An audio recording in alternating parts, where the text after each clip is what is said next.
So my name is Mateusz Linda. I work at Aspire Systems here in Gdańsk. I'm a certified safe Agilist, and that's something that I would like to talk to you about today. Though, to be honest, to start off this presentation, I need to make a confession, because when I was asked to speak at this conference and speak about safe, my initial reaction was that it's not really going to work that well. And in general, my feelings were a bit mixed. Mixed of disbelief, or maybe, face-palming myself, and so on. So, the question is, of course, why? Well, if you heard anything about SAFE, then I'm sure that you also know that it's rather intended for big organizations. And as you know, if big organizations are really looking up and really like something, then most likely it needs to be structured. It needs to be thick, so that they are, willing to pay for it. And in general, that it's well established. And if I say well established, then I think you can basically depict things like that, or maybe even worse, like that. And in general, SAFE is not that different from it. Of course, the picture itself is maybe nicer, it's maybe neater, and so on, but still, in terms of a conference setup, probably it's not the nicest thing to talk about to you, especially in 15 minutes. Anyway, let's accept this challenge, and let's try to make this session on SAFE in 15 minutes entertaining. It's good that already, some people are here, quite some of you. I don't know all of you, so I haven't, talked you to come here.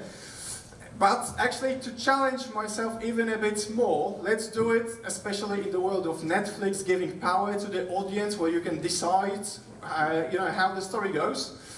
At the end of this session, I will ask you whether for the last 15 minutes you were entertained or not. If you raise your hand, then let's say that the challenge has been passed, and let's try to look at something above 50%. But okay, enough of this lengthy introduction. That's Steve. Let's imagine that Steve, he's a CEO of a big company having 100, 200, maybe 500 developers working on a big product. And there is a friend of him, maybe let's call him Andy, coming to Steve, patting on Steve's shoulder and saying, "You know what, Steve? Agile is good. I think you should use it." Okay, so Steve is thinking, okay, if that's what my friends say, let's try it. But with Agile development, scaling is not that easy. I'm quite sure that probably almost all of you know the Agile Manifesto with the 4 overarching statements. But I'm not sure whether you know that there are also some principles coming with it. Who knows how many of these principles are there? No, that's the Agile 4 overarching statements. There are 12 Agile principles, and they are basically on the page, and the link above. And in general, one of these principles says that best architectures, designs and requirements come from self-organizing teams. And I think it might be true when you have 1 or 2 teams, but Steve has 20 teams, or maybe even 50 teams. And let's imagine that each team is coming up with their own architecture. It would be quite a mess. So this is why people, already for quite some time began to look for methods how to scale Agile practices, because the big organizations also want to jump on this bandwagon. And it's actually a picture coming from the annual State of Agile survey published on an annual basis by Version 1, a company. So that's a picture from 2018, so last year basically, where you can see that SAFe is clearly on top. In 2017, it was still 1% battle with Scrum of Scrums about the adoptions. How do you scale Scrum? So basically, SAFe is on top. Why is that? Hard to say. Oh, what happened? Okay, that's bad. Why is that? Hard to say for sure. If you go to scaledagileFramework.com, it's all for free. You can go through the framework for free. It's there. It's easily configurable. We'll go through that in a second. Maybe it involves management, or it can be easily explained to their CEOs. Or maybe it's simply good marketing. I'm not really sure, but probably a mix of those. Of course, it has some of its drawbacks. For instance, some additional, governance burdens, or that, if you have so many teams, then you do not have necessarily that much contact with end users. But still, SAFe is on top. Okay. So what is SAFe about? I'm not sure whether you here all are from Poland, but here in Poland we have this, maybe not national sport, but we quite like looking for gold trains, especially coming from the Second World War and the Nazi times. And that's actually quite a good analogy to SAFe, because SAFe is all about gold, value streams delivered by trains. And by value streams, I think it's the easiest to visualize it as a product line. So if we were Microsoft, for instance, then value stream would be Windows or Office. And on the other hand, we have trains. Agile release trains, or ART for short, are basically dedicated set of teams working for a particular value stream. So SAFe basically are value streams being delivered by trains. Okay, so when to use SAFe? In general, the framework says that if you have at least 50 people, then you might consider using SAFe. That's true, and also if you have some heavy technical or business dependencies on each other, or maybe there is a heavy need to actually coordinate, prioritize among different teams, then SAFe might be also the option to investigate. Okay, so how to use it? In general, I showed you this picture. In general, SAFe has 4 layers. So the lines there actually separate the layers. And you have 4 configurations. There's the essential configuration, which is basically SAFe Lite. You get all the most important concepts, like the train, for instance. It's actually good if you want to build then further, maybe scale Agile practices. And it basically has everything that SAFe offers. But then you might have some other setups as well.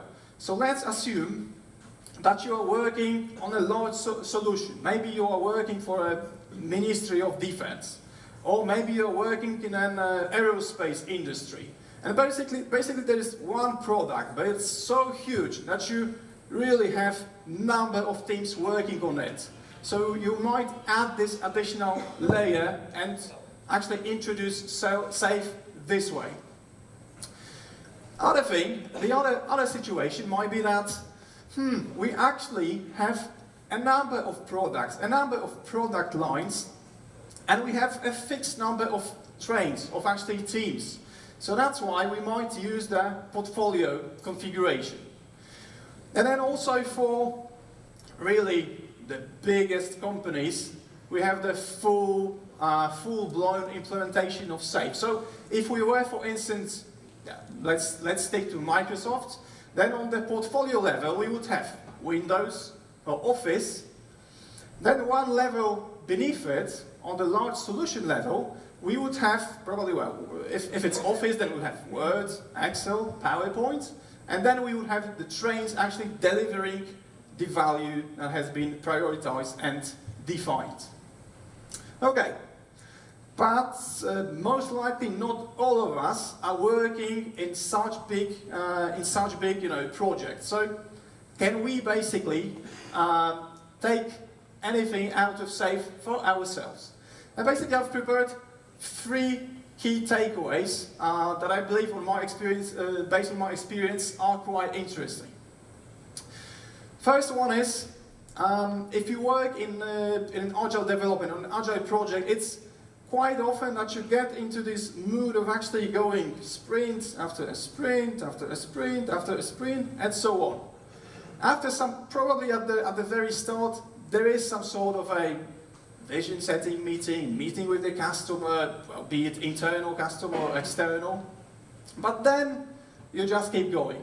SAFe heavily advocates something that they call program increments, a meeting that should happen approximately every 10 weeks, actually gathering business and the technology side to discuss the vision, the plans, the priorities going forward.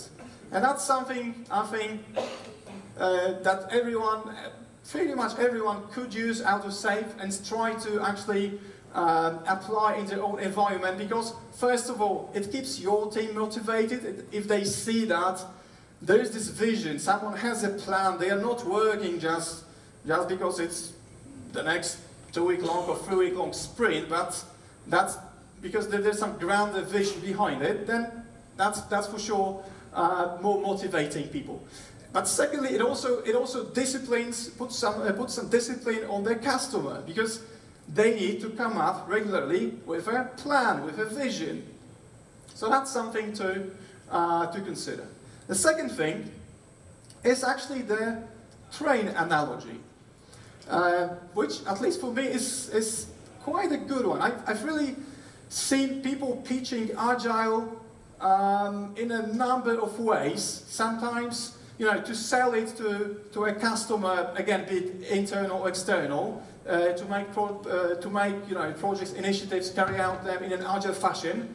But actually, train is quite a good one. It's actually a stable thing that goes and comes on cadence, like every 2 weeks, 3 weeks, whatever is needed.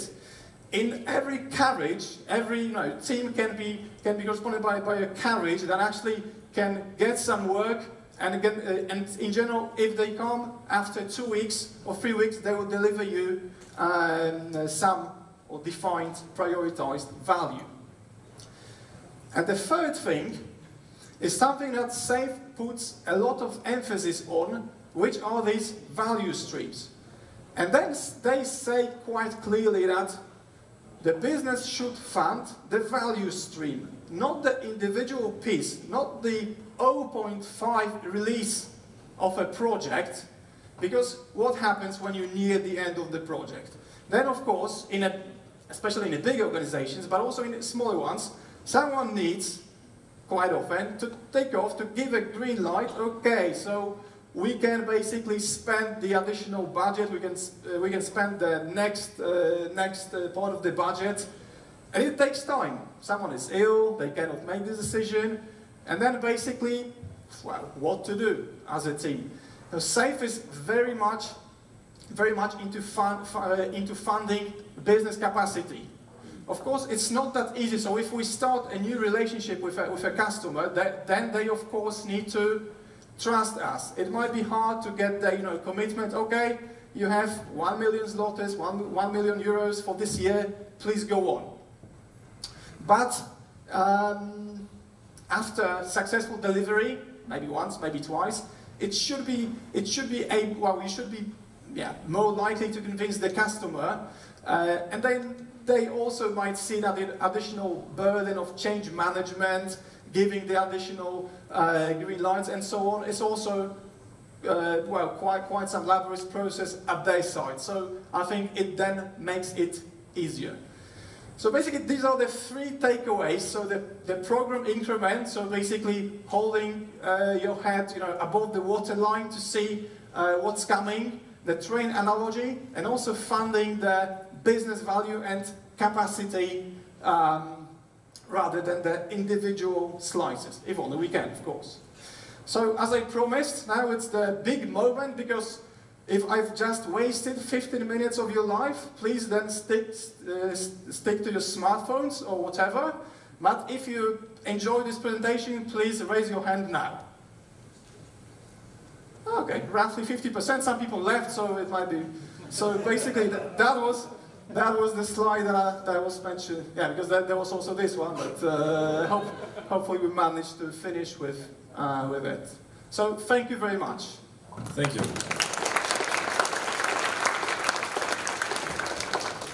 Okay, so now we have time, like 4 minutes for questions, if you need some. Yeah, I see a question here. Hi, my name is Henrik. So I have a question. How many fully functional Agile release trains do you have in your organization?